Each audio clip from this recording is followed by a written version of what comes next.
Hey, everybody. Welcome to our weekly show. We call it Tournament Horse Racing, brought to you by Broke Guys Handicapping. My name is Rich Sharp. Here's how it works. We've broken the horse racing calendar into four separate tournaments, and each tournament consists of approximately 10 racing days. We pick four races.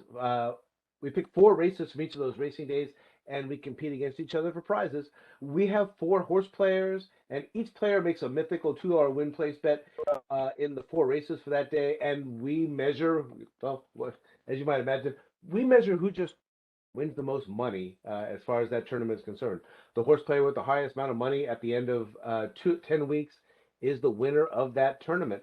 At the end of the year, we actually have four individual tournament winners and one year-end champion, and that's based on the total amount of money that you win for the entire year. Here's how the tournament works, and it's time to introduce you to our horse players. I will start all the way out on the East Coast. I guess I'll start off in time zone order. He is my good friend. He's in Staten Island, New York. Ray Toronto, how you doing? Good. How you doing, guys? Very happy to be here.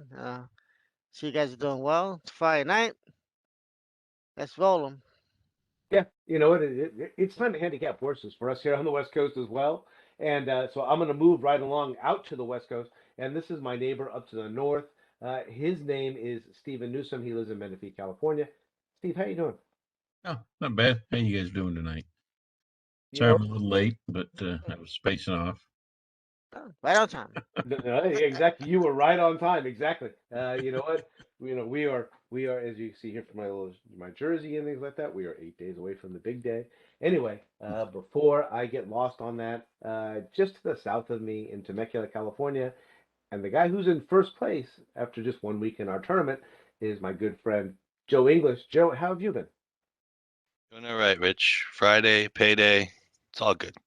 Yeah, Friday night just got paid. No, I'm familiar. My pocket. I didn't want to bring up Johnny Kemp's name, but Yeah, it is what it is. we were feeling the vibe and things like that. All right. I did mention that Joe's in first place. I did get a comment, so before I go ahead and turn off and go into sharing my screen with you guys, I will bring this up. Last week we did award a trophy to one of our players. It was to Steve Newsom. For those of you who watch our show or who actually like the video and things like that, you couldn't see it. We had some technical difficulties and things like that. So I will bring up that right here actually is the actual trophy that Steven Newsom won. That's the Tyler Gaffleone bobblehead doll. I hope everybody can see that. Tyler. And yeah, exactly, Tyler. It is signed. It was numbered, and that was Steve's trophy for the first week of Broke Guys Handicapping tournament horse racing. Brought to you by Broke Guys Handicapping. Let me go ahead and put that back in there. Is he really that much shorter than everybody else? Let's see.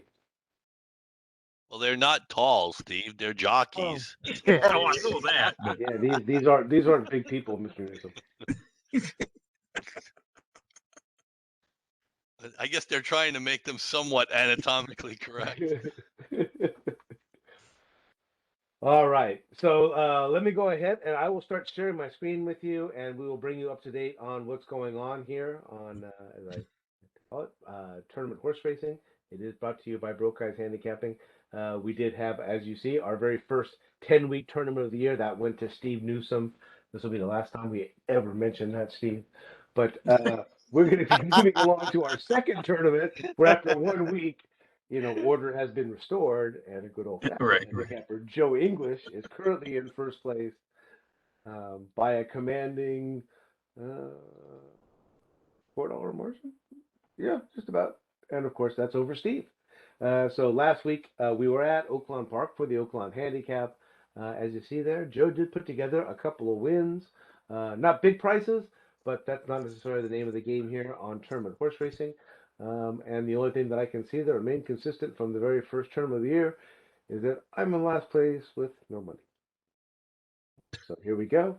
Joe, Steve, Ray, and I am bringing up the rear. And so we'll move along from that. And we are going to get out to, well, what is still considered to be my home track, the place that I kind of grew up and started to understand about horse racing and handicapping. My father used to take me here. My godfather used to take me here. And replacing those two gentlemen in my life might be the three broke guys that I'm having on the air with tonight. Me and Joe, Ray, you and I have been to the Breeders' Cup together. We've all hung out there together. Steve, That's Anita, yeah. last year you and I even took a trip out there during during the pandemic. Yep. Santa Anita is always going to have a special place in my heart. And here we are for the second week of the tournament. If you looked at our calendar, we are actually not going to cover the Californian. It came a little bit earlier in the card, but there are a couple of stakes races that will take place during this four-race sequence. We are going to start with race number 9. They're going 6 furlongs on the turf course. It is a maiden special weight event for cow-bred or cow-sired maidens. You 3-year-olds and upward, and your morning line favorite is out there all the way in post number 11. That's Chipper, trained by Mark Latt and ridden by Kyle Fry. 5-2 on the Santa Anita morning line. And Joe, since you're in first place in the tournament, honor is yours tonight to start it off. Go ahead, Mr. English. Good. Well, you don't have to go far. I see Chipper's 0 for 9 with 4 seconds, and these are the kinds of horses that I and a lot of other people should try to be beating. The horse I went with is the horse directly to his outside. This is the 12 Disco Tribute.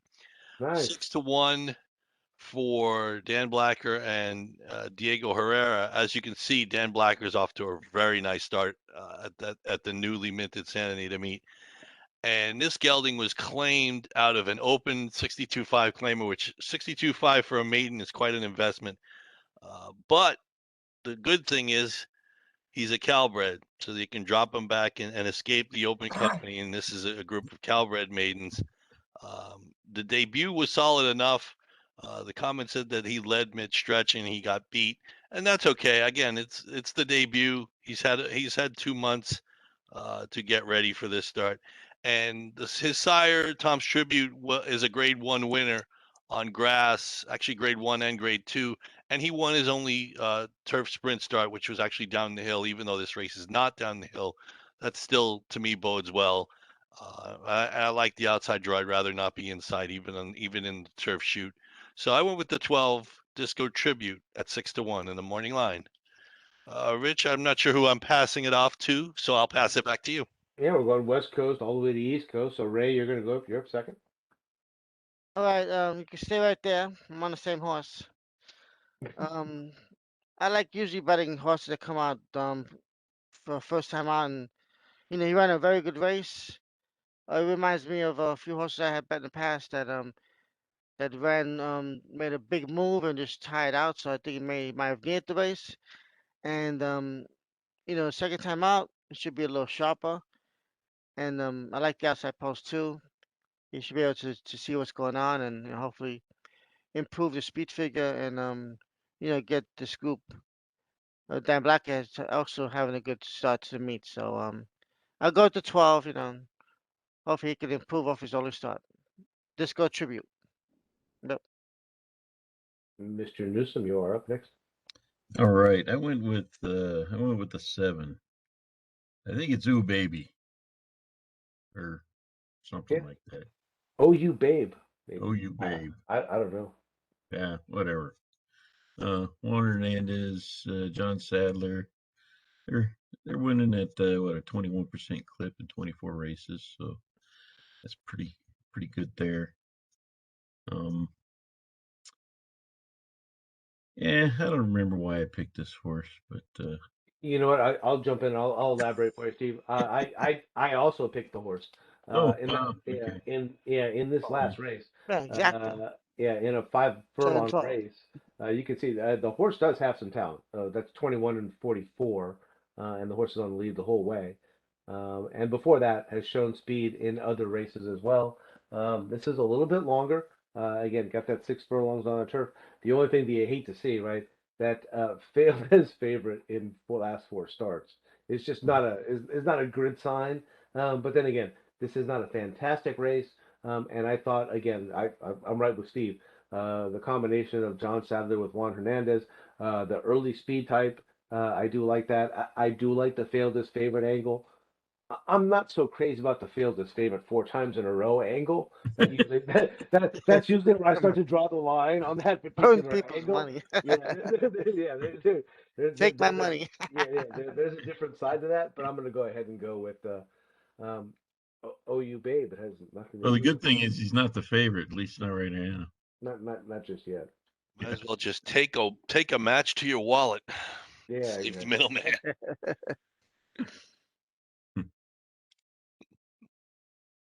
Let's go ahead and we'll lock these in for us here. Okay.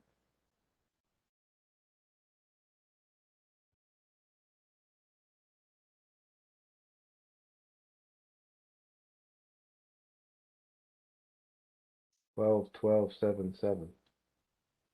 Imaginative. All right. Here we go.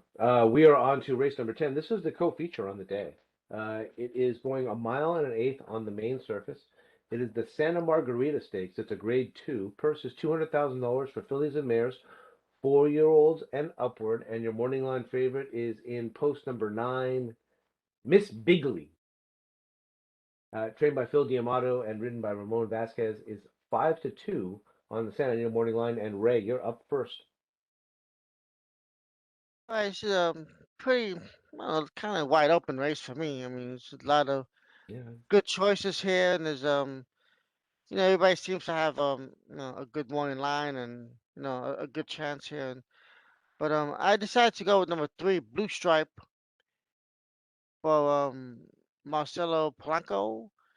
Um, Basically, he's racing in Argentina. He had piled up a few wins there, Yeah. going longer. So definitely, I think this horse has some stamina to go the mile and an eighth. Um, they say good on Group 1. So I mean, they're probably decent horses that she was beating. But first time in the States, look where she landed. The Breeders' Cup. That's a Yes. tall order, Yeah. 53-1. And you know what? At the second call, she was 6 by 2 lengths. So that's not too bad. I mean, I'll give her that. So, coming off that little rest, I mean, obviously this is a little weaker group than the Breeders' Cup, facing, those horses that she faced, Dunbar Road and, the winner, March to Rain, whatever. So, I mean, I give her a shot here, and she should be freshened. And at 6-1 with Tyler Bays on board, I give her a shot. She still won 4 out of 7 races, so she likes to win. So never know. She might just bounce back here. So it'll be Blue Stripe for me. That's a beer, right? One of those beers. No, that's Red Stripe. That's Red Red Stripe. Stripe. Okay, all right. Yeah. Same color.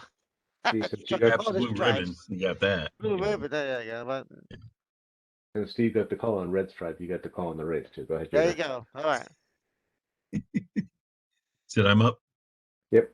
There you go, Steve. Oh, sorry. All right, I went with the 7, Varda.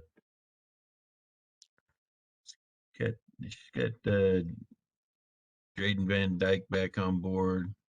Won 2 out of 3 with him as a jockey. So yeah, I think this horse will have a bit of improvement. 4-1, not bad. So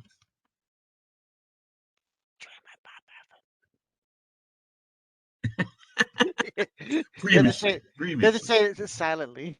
Yeah. Silently. This is embarrassing because I just feel like I'm just copying Steve tonight. I'm also on No. board. This was a Bob Baffert horse. The horse came back in March 22 after a rather long layoff. If you look at that, that was actually 15, 16 months. Came back, as Ray mentioned before. First call just 3.5 lengths off in a pace, a horse that in a race that had a pretty good pace to it. So the horse was probably victim to 16-month layoff. Again, this is a Baffert horse. She's got that $700,000 price tag on there. I do like Drayden Van Dyke as a jockey. I guess he's just coming back here to hang out in California for a little while, I would imagine. He's one of the many jockeys from our colony out here in California who has moved east and is very good. And coming back here to go ahead and ride on Varda says to me is a good sign. And so I also went with the 7. Joe, who do you like? Oh no, not the 7 or the Not the 3 for me. 7. Yeah, not the 7. I've decided that I want the lead and I want to extend my lead. Joe. I went with the 2 horse named Bellamore. She's 15-1 on the morning line. Victor Espinoza's up. She's in, she's only run 6 races, or 5 races, but she's in career best form, and she's won her last 2 races up on the Tapeta at Golden Gate. But that both were around 2 turns, and this is sort of a sort of reminiscent to one of our old angles going from an allowance race straight into a stake because the races, the 2, maybe the numbers of 2 haven't filled. Or the other thought is maybe, I mean, Simon Callahan is generally pretty conservative. You see, he's only started 36 horses for the entire year, and we're already 4 months in. He's not starting horses that aren't doing well. So I'm assuming she's in the best form that she's ever been in. And I'm not concerned about the dirt because if you look at her second start, she ran second in a maiden race at Keeneland when she used to be trained by Chad Brown, and she was 3-5 that day, even though she got beaten, finished second by a nose. Obviously, Chad Brown doesn't take a bunch of garbage horses. Obviously he's going to keep horses that are pretty good. And yes, this horse obviously moved from East Coast to West for Kaleem Shah. But again, I'm thinking the horses just must be doing very well. And maybe if even at 15-1, if she gets a slice and she gets second, that would still be a good place price, even if Miss Bigley wins. But I'm going to take a shot that Callahan knows what he's doing, and I'm going to try and hit light up the board with a big number, 15-1 Bellamore in the Santa Margherita. I thought for sure someone might go for the 8, which is my other horse that I kind of have my backup, but. All right.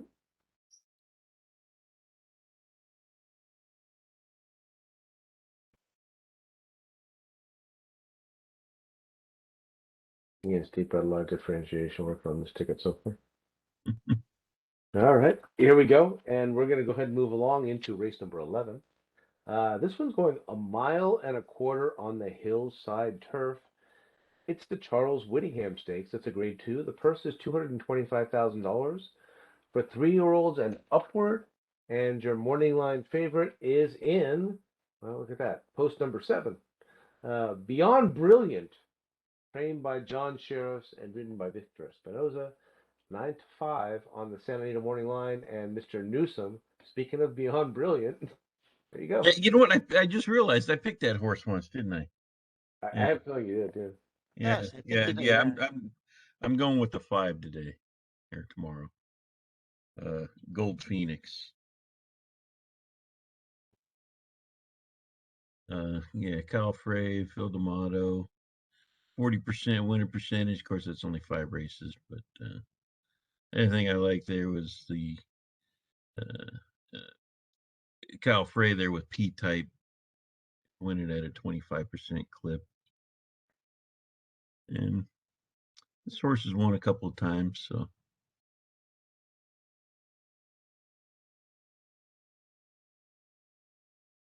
Did you didn't pick the same horse again, did you, Rich? Oh, thank God.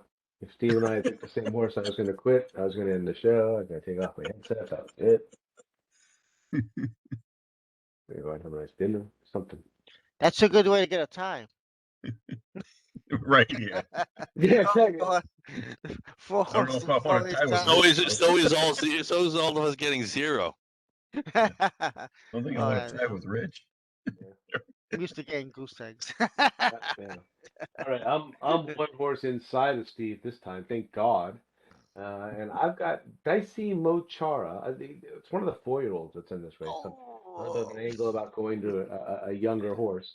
The horse finished second in his last race to Acclimate. And if Acclimate was in this race, he would probably be the 9 to 5 favorite.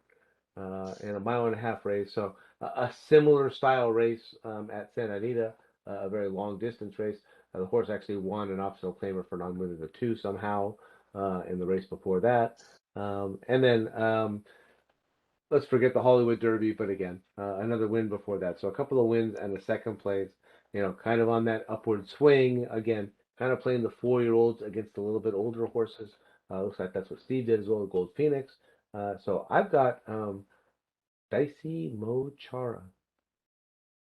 Over to you, Joe. To the rail for me, Rich. 15-1 again for Greg Dar for riding Curatolo, who obviously knows the horse well. He's been on the last 3 times. If you look 5 races back, he finished second to multiple marathon award winner, who actually went on after that race to win the Whittingham, the race that they're running today. And actually, Greg Dar, you see, was favored over award winner at 8-5. Um, give again. This is another one where they're coming out of non-winners of 2 allowance races and running in stakes races. And again, a horse I think who must be doing well because he hasn't had much success at non-winners of 2. You'd think they would find an easier spot, not a more difficult spot in a graded race. But obviously here he is. And so again, this is that broke guy's angle again from way back in the day. And the barn is going well, and this would have to be the other Phil D'Amato. And how many times have we said it was the other of trainer X, Y, or Z that turned out to be better than the horse that the public fancied? So I'll take the one Great R at 15-1 for Phil D'Amato. Ray. Right. This is a very strange race where you can actually pick 3 winners, right? The winner who's gonna be first down the hill, the winner's gonna be hit the dirt first, and the winner's gonna hit the wire. But actually, I'm on Richard's horse 4, Dicey Mochara. Um, had a big figure last time in the San Luis Way. Longer race, so actually he's cutting back. Give it like a month or so layoff. He's back in grade 2, mile and a quarter, and he ran well last time. Like a career best. So hopefully, they freshen up a little bit. He can run well here. And Leonard Powell's doing pretty good with this type of move. 22%. He's 20% for the meet. Horse has a little bit of speed, but he's probably gonna prompt the pace. I like that type of horse in this type of race. He won't get into too much trouble. He can draft off the lead and hopefully make a run. And he has won the Santa Anita, so 2 back. So that'll be for me, Dicey Mochara, and hopefully you can get the money here in the grade 2 race. Number 4.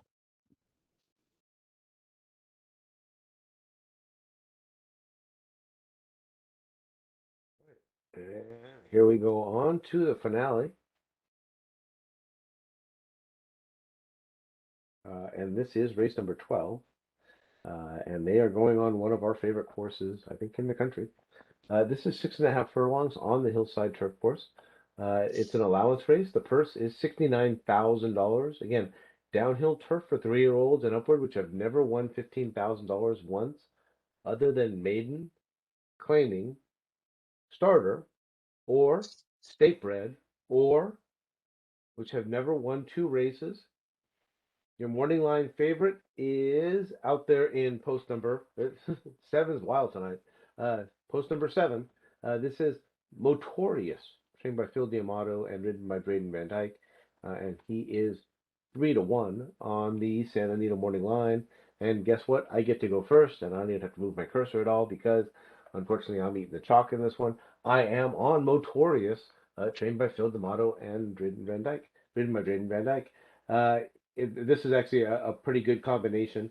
I know the numbers don't show it just yet. Again, Joe alluded to the fact that, even though Santa Anita is the only track in Southern California right now that is running major thoroughbred races, they do change over in April as we head into May, kind of over the tradition of Santa Anita changing over to Hollywood Park. And so the numbers are going to show new, but Braden Van Dyke is an excellent rider. Phil D'Amato is one of the best trainers here in Southern California, if not in the country. And what he's got here is one of those East Coast turf horses, although he does have some synthetic form on his brace form there, that came over here to Santa Anita. I'm almost certain I probably bet him on that day, you guys, right? first time East Coast turf horse, or even better, further east, which is a European turf horse who comes over. And this one came over from England. In that first race, finishes second, doesn't actually get it done. Was only 2-1, so it's not exactly like my theory. There is a big secret that just exists for me. But in this particular case, the horse is coming back. Now he's got a second time with Lasix, second time layoff. Look at Phil Diamato's numbers with all of those stats. Again, Drayden Van Dyke and coming on the hillside turf course coming over from England. I wouldn't be surprised if the horse actually kind of feels at home. So I went ahead and just stuck with number 7, Motorious. Joe, you're up next. I think after this race, I'm going to ask you guys if you have figured out a theme for tonight on my picks. My pick in this race is way on the outside. Horse number 10, Star Racer at, yes, you see it right. It is 20-1 morning line. Small barn, obviously does not run a lot of horses, but gets Abel Cedillo to ride, which is not a bad thing. Vronsky, the Star Racer's dad, actually was pretty good on the turf course, and he actually was 2 out of 3 on the turf course over his career. Again, good outside draw. And the other thing that is very interesting to me was the morning line favorite that Rich was extolling the virtues of beat this guy by a length. He's going to be 3-1. Star Racers 20-1. So I if he can make up the length difference and beat the morning line favorite, and of course beat the rest of the field, I'll take 20-1 over betting the 3-1 shot that's coming out of the same race, and they finished relatively close. So the 10 Star Racer for me. Yeah, actually, yes, Rich. I'm just not playing favorites this week, even though favorites got me the win last week. So again, the 10 Star Racer for me at 20-1 in the morning line. Ray, Oh, that's good because I guess the first tournament I got a few big horses and they got me good money. Although the rest of the races I didn't do well. So, but it's a good move to get some first or second. That's how you do it. So I went with the speed here. Hopefully we can go all the way here with number 8, Mutabada. Probably botched up the name, but Hey, that's good. That was pretty good. number 8 for me. Ryan Tada. Consolo, 24% on the lead. This horse had a nice figure last time, and he looked coming from the East Coast, raced at Belmont, Saratoga, Keeneland. Formerly in the hands of Pletcher, now in the hands of Vladimir Serin. So first looks like he has some talent. Hopefully he can hold off the horses again, and looks like he's a speed here. The speed was decent pace last time, but I'm probably sure they're gonna go a little faster this time. But let's see how he runs, and second race off the left, he should improve. So it'll be Mutarada for me. Yeah, I got Steve? Mubtada too. I think that's how you pronounce it. Anyway, And then, can you get like a shot for that or Mutarada. something, or is that like a vaccine? I don't know. I think it was one of those characters on Just say Mob an animated Disney movie, Mopta. wasn't it? Mopta. Yeah, Yeah, the only thing I wanted to point out there that Mutada. Ray did and I didn't hear him, but it's strung together 4 workouts, four long workouts at Yeah, it's a good 46 workout. Yeah, seconds. yeah. Well, Yeah. Training like a beast. 46, don't joke, man. Yeah. Ta-da. Doing it like he's done it before. Yeah. Mhm. All right. There we go. I'm just going to bring us back one more time. And make sure I got these picks all correctly. I know you could express the pace last time. 23:46 at Santa Anita. What happened there? Yeah. That's slow. All right. Does that look correct, gentlemen? Let me get there. 7, Yep, 7, 4, mine 7. are mine are good. Yep, 12:48. Yep. Combination of my luggage. Steve, you good? Yep. All right. Let me go ahead and I will come back and we will go ahead and wrap this one up.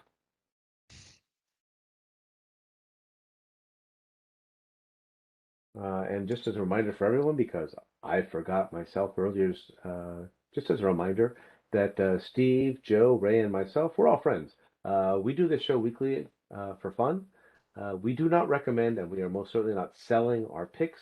We are not a touting service. We're just a group of friends who really love the sport of horse racing, and we get together weekly to go ahead and compete on a show like this. So, uh, you guys, anybody got any final comments before we go into, almost like a holiday week for horse racing? Well, Yes.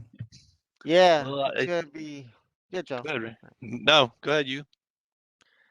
It's gonna be one crazy week handicapping, 2 days. Some races will have 18, 20 horses. What, 13, 14 race cards? So come Churchill, I'm ready for you. Yeah. They always beat my Yeah. ass, so I'm hoping to get Um, some money this time.